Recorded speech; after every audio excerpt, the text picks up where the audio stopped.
Öyle bir siyah deşikler yaparız.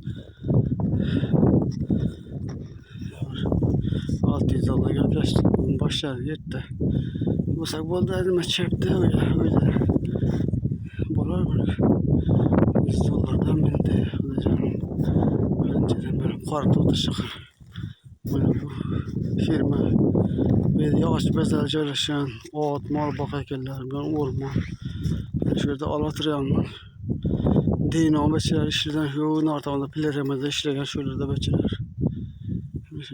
Yani bugün biraz gidelim başka yatakhanaya. Öyraf çirke. Korlarına kandı vallahi. Kâmen bir yıllık bir 2 metre çıkar düştü otan korlar. Kuda bir satmasa eğer boyuna düşüp geçse öylesem. Yani diki orman. Şu ucu karağı yok gektar yer. Taçık saat olanda. Şuralarda güneşlerim bulanlar. Yine rest yani azab bilen pul var. Bir sampula azab bilen var.